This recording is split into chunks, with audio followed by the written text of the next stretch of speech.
Hello, and welcome to this video series, Filipino Teachers in Australia, a step-by-step guide.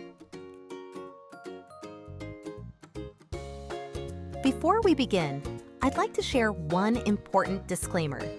Everything I'll be sharing throughout this video series is based on my personal experience, extensive research, and information available from official Australian government agencies and teacher registration authorities at the time this series was created.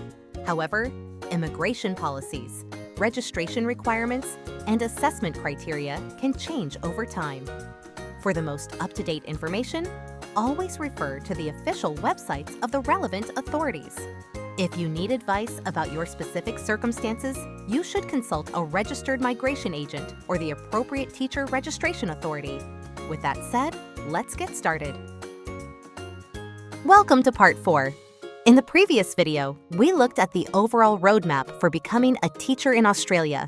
Today, we're going to take a closer look at the first major step for many Filipino teachers applying through a skilled migration pathway, AITSL.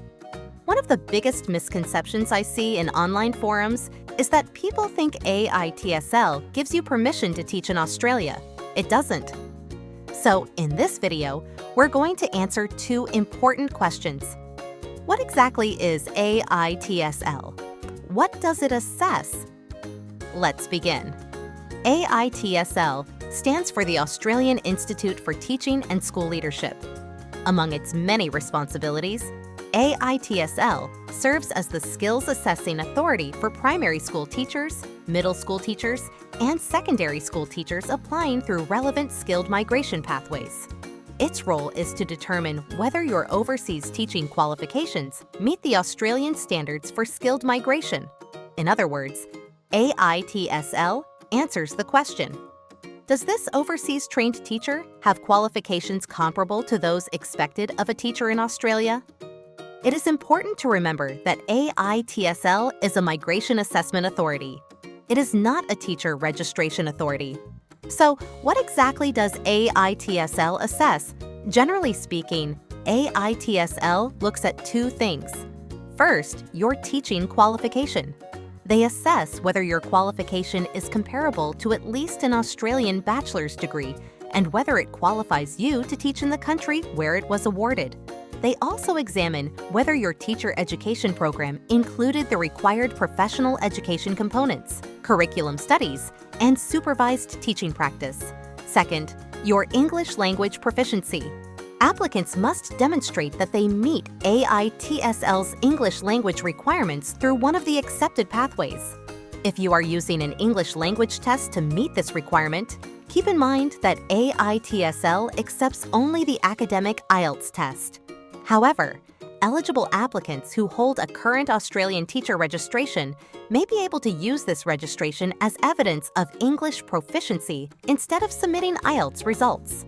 It is important to note that an Australian teacher registration is not a requirement for obtaining a positive AITSL skills assessment.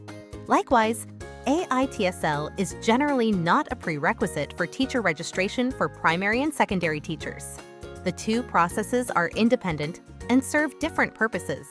However, as you may have already realized, there can be a strategic advantage to obtaining a teacher registration first before your AITSL assessment, and that is to satisfy the required evidence of English proficiency. This is why the order in which you approach these steps can have a significant impact on your overall pathway. Now that we understand what AITSL is and what it assesses, the next step is learning how to prepare your application. In the next video, I'll walk you through the AITSL documentary requirements and application process.